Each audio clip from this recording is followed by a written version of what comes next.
गरीब का लकड़ी का फ्रिज। ये कहानी है लाल खजूरी गांव के गरीब बढ़ई छैला और छबीली के प्यार की। छैला की गांव में बढ़ई की दुकान थी और वो एक अनाथ लड़का था।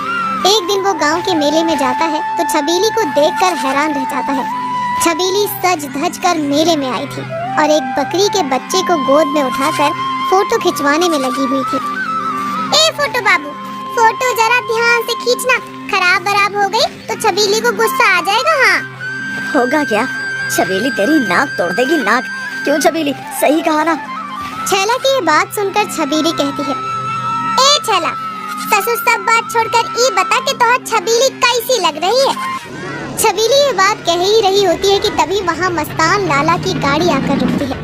मस्तान लाला अपने आदमियों के साथ गाड़ी से उतरकर छबीली से कहता है, तू इस गरीब बढ़ई से क्यों पूछती है? मुझसे पूछना, आज तो पटरानी लग रही है, पटरानी खजूर खा के।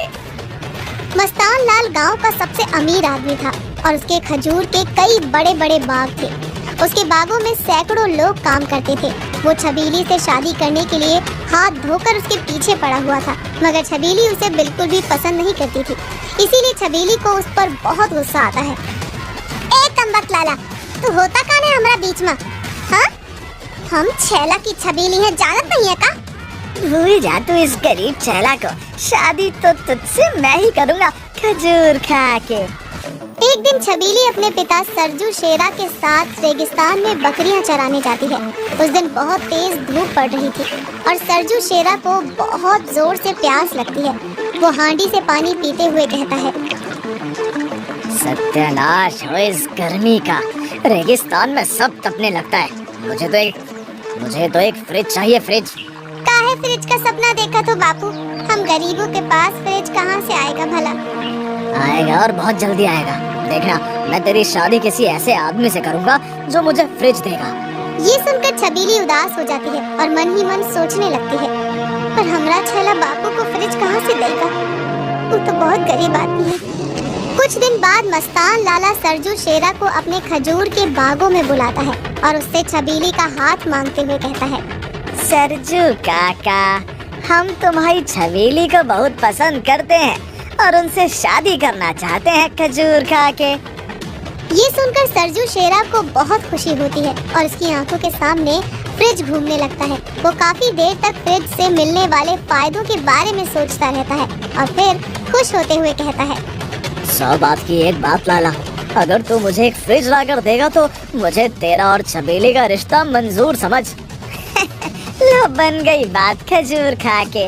मैं तुम्हें बहुत बड़ा फ्रिज दूंगा काका, बस तुम छबीली को शादी के लिए मना लो खजूर खा के। छबीली को जब इस बात का पता चलता है तो वो भागते भागते छैला के पास जाती है और उसे सारी बात बताती है। उसकी बात सुनकर छैला कहता है, मैं गरीब तुम्हारे बापू को फ्रिज कहाँ से खरीद के दूंगा छबीली? देखो छैला, हम शादी करेंगे तो तुमसे ही करेंगे, नहीं तो जहर खाकर मर जाएंगे। हाँ, तुम हमारा बापू को मनाओ या उनको फ्रिज ला कर दो, कुछ भी करो, पर हमसे शादी करो। हाँ। फ्रिज की बात सुनकर छैला असमंजस में पड़ जाता है और फिर एक दिन फ्रिज की मरम्मत करने वाले मिस्त्री हरबंसिया के पास जाता है और उससे अपनी समस्या बताता है। हरबंसिया छैला से कहता है, अबे तू दिमागदार नौजवान बढ़ई होकर भी निराश क्यों होता है? मैं तो कहूँ दिमाग के पुर्जे हिला और एक लकड़ी का फ्रिज बना डाल। तुझे उसके लिए जो भी जुगाड़ चाहिए मुझसे ले लेना। हरबंसिया की बात सुनकर छैला कहता है, क्या ऐसा हो सकता है? अबे प्यार में तो लोगों ने पहाड़ तक तोड़ डाले, तू क्या एक लकड़ी का फ्रिज नहीं बना सकता? हरबंसिया की ये बात छैला के मन में घर कर जाती है और फिर वो अपनी सोच और दिन रात की मेहनत से लकड़ी का फ्रिज तैयार करने में जुट जाता है।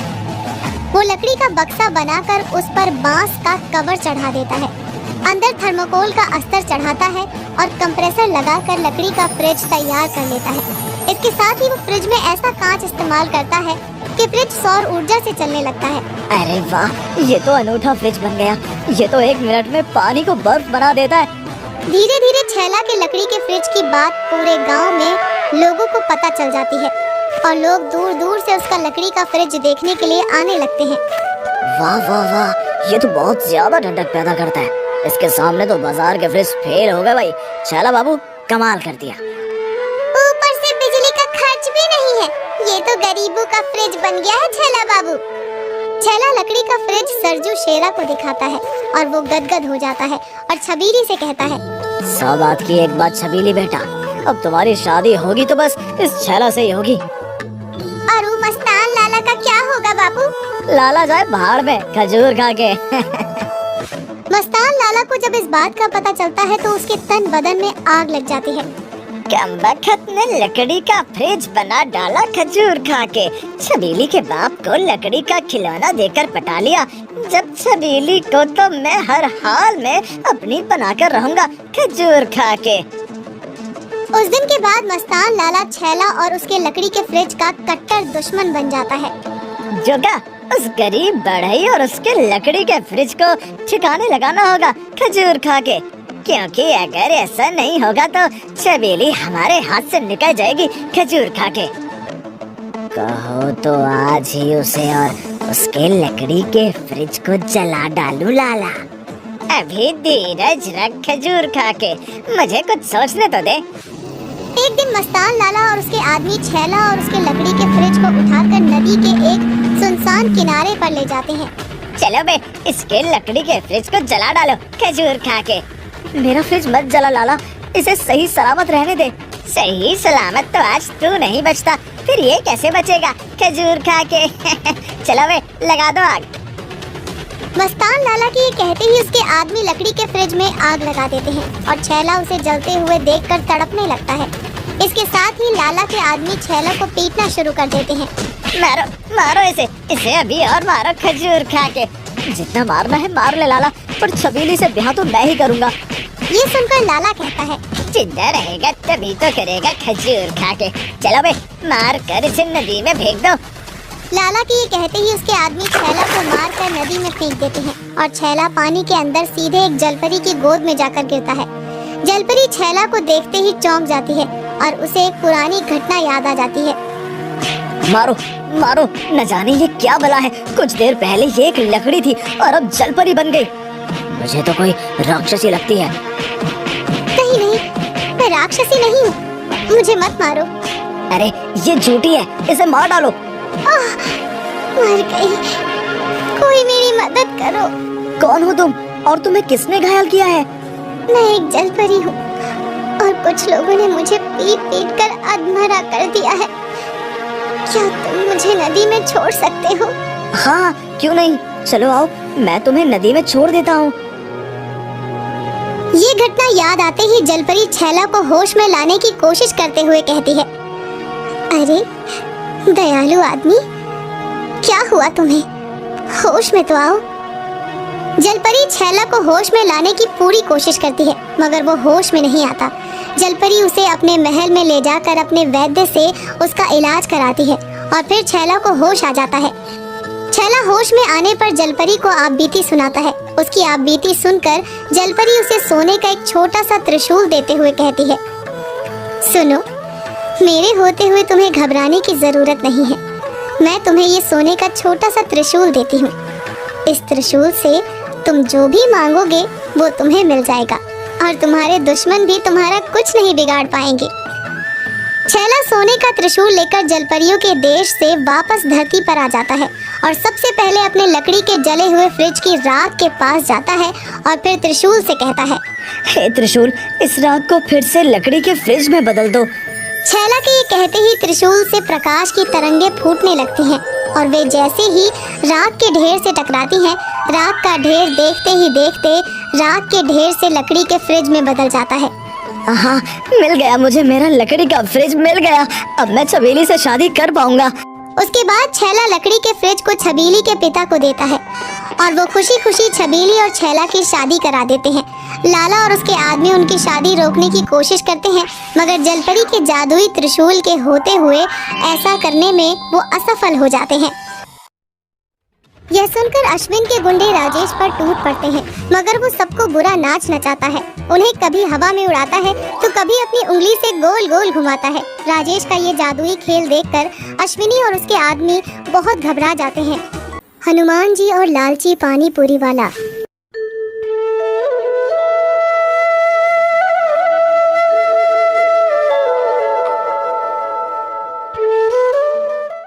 अबे इस मोहन को तो देखो, रोज हनुमान जी को पानी पूरी का भोग लगाता है। पूरी दुनिया में हनुमान जी को पानी पूरी का भोग लगाने वाला ये अकेला मूर्ख है, कमबख्त। जय हनुमान जी की। अश्विन भाई, मुझे जो अच्छा लगता है मैं करता हूँ। मेरे और मेरे हनुमान जी के बीच में तुम ना ही आओ तो भला है। मोहन हनुमान जी का भक्त था और हर काम उनका स्मरण करके ही शुरू करता था। वो ईमानदारी से अच्छी सामग्री से पानी पूरी बनाता था और पानी पूरी का पानी बनाने के लिए भी हमेशा फिल्टर वाटर ही इस्तेमाल करता था। मगर फिर भी लोग अश्विनी से मिलावटी पानी पूरी खाना ही पसंद करते थे, क्योंकि चालाक अश्विनी उससे आधे रेट में पानी पूरी बेचता था। अरे आओ आओ, स्वादिष्ट पानी पूरी आधे रेट में खाओ। अश्विन का वादा, कम पैसे में स्वाद ज्यादा। ग्राहकों को अश्विनी की तरफ रिझते देख मोहन मन ही मन बड़बड़ाता है। लालची चालाक ठग कहीं का। आवाज तो ऐसे लगा रहा है कि मानो बहुत अच्छी सामग्री से बना ताजा माल बेच रहा हो। और ये ग्राहक तो देखो, पैसे बचाने के चक्कर में कैसे अपनी सेहत से खिलवाड़ करने पर तुले हैं। मोहन की आमदनी बहुत कम और खर्च अधिक था। पत्नी कुसुम हमेशा बीमार रहती थी और उसका इलाज कराना मोहन के बस की बात नहीं थी। लगता है कि मेरी बीमारी बहुत बढ़ गई है जी, बार बार सांस फूलने लगता है। जय हनुमान जी की। तुम घबराओ मत कुसुम, मैं जल्द ही तुम्हारा किसी अच्छे डॉक्टर से इलाज करवाऊंगा। पता नहीं वो दिन कभी आएगा भी या नहीं। मुझे तो लगता है कि मैं बिना इलाज के ही मर जाऊंगी। ऐसा बिल्कुल भी मत बोलो अम्मा, हनुमान जी पर भरोसा रखो, हनुमान जी तुम्हें बिल्कुल ठीक कर देंगे। मोहन नियमित रूप से हनुमान जी की पूजा अर्चना करता था और उनकी मूर्ति पर प्रसाद चढ़ाना भी कभी नहीं भूलता था। जय हनुमान जी की। हे बजरंगबली, जैसे अपने अन्य भक्तों के कष्ट हरते हो, वैसे भी मेरे भी कष्ट हरो प्रभु। एक दिन मोहन बाजार में अपनी पानी पूरी की ठेली पर खड़ा था कि तभी उसकी बेटी कामना भागी भागी आती है। बापू, जल्दी घर चलो बापू। क्या हुआ? तेरी अम्मा की तबीयत बिगड़ गई है क्या? नहीं बापू, वो कुछ लोग हमारे घर पर तोड़फोड़ कर रहे हैं। घर का सारा सामान बाहर सड़क पर फेंक दिया है। जय हनुमान जी की। अब ये क्या नई आफत आन पड़ी है? मोहन घर पहुंचता है तो देखता है कि घर का सारा सामान सड़क पर बिखरा पड़ा है और सरकार के कुछ लोग पूरी बस्ती को उजाड़ने में लगे हुए हैं। कुसुम, ये सब क्या हो रहा है? सरकार हमारी झुग्गियों को तोड़कर इस जगह को खाली कराना चाहती है। ये तो बहुत बुरा हुआ। पेट भरना और तन ढकना तो पहले से ही मुश्किल था और अब सिर छत भी छिन गई। मोहन ये कह ही रहा होता है कि तभी उसकी नजर हनुमान जी की मूर्ति पर पड़ती है। अरे हनुमान जी की मूर्ति? क्या तुमसे मेरे हनुमान जी की मूर्ति भी नहीं संभाली गई कुसुम? जल्दी जल्दी में घर का सारा सामान समेटना पड़ा जी, इसीलिए भूल हो गई। मोहन हनुमान जी की मूर्ति को वहाँ से उठाकर घर के सामान के पास रख देता है। तभी कामना कहती है, अब हम कहाँ रहेंगे बापू? जय हनुमान जी की। मेरे हनुमान जी सब भला करेंगे बेटी। हम किराए का मकान लेकर रह लेंगे। किराए पर घर लेने की बात मोहन कह तो देता है, मगर खाली जेब उसे किराए पर मकान देता ही कौन। सब जगह से निराश होकर वो एक मंदिर की धर्मशाला में जाता है और पुजारी से कहता है, पुजारी जी, आप तो ईश्वर के दयालु भक्त हैं। मुझे पूरा भरोसा है कि आप मुझ गरीब को निराश नहीं करेंगे। तुम्हें मुझसे क्या मदद चाहिए बेटा? हमारे सिर से छत छीन ली गई है और हम सड़क पर पड़े रहने पर मजबूर हो गए हैं। क्या आप हमें कुछ दिनों के लिए मंदिर की धर्मशाला में शरण दे सकते हैं? नहीं दे सकता बेटा। धर्मशाला में तो केवल यात्रियों के ठहरने की ही इजाजत है। हर तरफ से निराश होकर मोहन सड़क के किनारे पर ही तिरपाल की झोपड़ी डालकर उसमें रहने लगता है। एक दिन वो बाजार में पानी पूरी बेच रहा होता है कि तभी एक आदमी हनुमान जी का भेष बना कर आता है। जय बजरंगबली, जय बजरंगबली। बजरंगबली को पानी पूरी खिला दो भक्त। यह सुनकर अश्विनी उसका हंसकर मजाक उड़ाते हुए कहता है, अबे बजरंगबली कब से पानी पूरी खाने लगे ढोंगी, चल भाग यहाँ से। अश्विनी के ये कहने पर हनुमान जी बना वो आदमी मोहन के पास जाकर कहता है, जय बजरंगबली, जय बजरंगबली। बजरंगबली को पानी पूरी खिला दो भक्त। अरे उनको तो मैं रोज ही पानी पूरी का भोग लगाता हूँ भाई। तुम्हें पानी पूरी खानी है तो आओ, तुम भी खा लो। मोहन उस आदमी को पानी पूरी खिला देता है और वो आदमी जाते जाते मोहन से कहता है, हनुमान जी तेरे काम धंधे में बरकत देंगे बहुत। अरे काश ऐसा होता भाई, यहाँ तो उल्टी ही गंगा बह रही है। ईमानदारी से काम करने वाले भूखे मर रहे हैं और बेईमान लालची पैसे में खेल रहे हैं। बेईमानी ज्यादा दिन नहीं टिकती, देखना जल्द ही दम तोड़ देगी। जय बजरंग बली, जय बजरंग बली। यह कहते हुए हनुमान जी बना वो आदमी चला जाता है और कुछ दिन बाद सचमुच ही उसकी वाणी सत्य होती नजर आती है। थू थू थू थू थू थू, अबे कैसे पानी पूरी खिला रहा है, एकदम सड़ी हुई है। ये मिलावटी और घटिया सामग्री का इस्तेमाल करता है। 2 दिन पहले इसकी पानी पूरी खाकर मेरी बेटी की तबीयत भी खराब हो गई। तो फिर तुम मोहन की पानी पूरी क्यों नहीं खाते? थोड़ी महंगी जरूर है पर है शुद्ध और स्वादिष्ट। आज के बाद कोई भी इससे पानी पूरी नहीं खाएगा, सब मोहन से ही पानी पूरी खाएंगे। हाँ, उसी दिन से मोहन का काम चमकने लगता है। सब ग्राहक उसकी ठेली पर आने लगते हैं और अश्विनी की ठेली की तरफ कोई नहीं देखता। यह देखकर अश्विनी को मोहन से दुश्मनी हो जाती है। मैं भी देखता हूँ कि मोहन तुम्हें कब तक पानी पूरियाँ खिलाता है। जब मोहन ही नहीं रहेगा तो पानी पूरियाँ खाने सब मेरे ही पास आओगे ना। यही सोचकर अश्विनी मोहन की पिटाई करने के लिए कुछ गुंडे भेजता है और गुंडों की गाड़ी सीधे मोहन की ठेली के पास आकर रुकती है। अबे सुन बे पानी पूरी वाले, कल से तू बाजार में नजर नहीं आना चाहिए। क्यों भाई, ये बाजार क्या तुम्हारे बाप का है? मुझे यहाँ ठेली लगाने से कोई नहीं रोक सकता। अच्छा तेरे इतनी हिम्मत, तू रंगा दादा की बात नहीं मानेगा। चलो बे, इसके और इसकी ठेले की हड्डी पसलियाँ तोड़ डालो। उसके ये कहते ही बदमाश मोहन पर डंडे बरसाना शुरू कर देते हैं और उसकी थैली को तोड़कर रफू चक्कर हो जाते हैं। लोग मोहन को अस्पताल पहुंचाते हैं।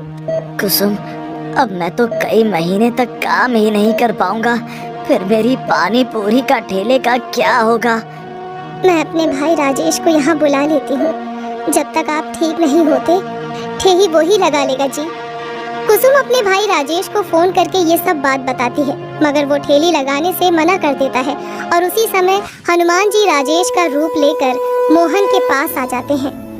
अरे राजेश, तुम उस दिन तो तूने आने से मना कर दिया था, फिर आज कैसे आ गया? जय बजरंगबली। वो बाद में मेरे सपने में बजरंगबली आए और उन्होंने मुझे समझाया तो मैं आ गया। मोहन को राजेश की बात में कुछ रहस्य तो लगता है, मगर वो चुप ही रहता है। उस दिन के बाद स्वयं हनुमान जी राजेश बनकर बाजार में पानी पूरी बेचने लगते हैं। आओ भाई, सबसे शुद्ध और स्वादिष्ट पानी पूरी खाओ, ऐसी पानी पूरी कहीं नहीं मिलेगी। अब ये कौन आ गया?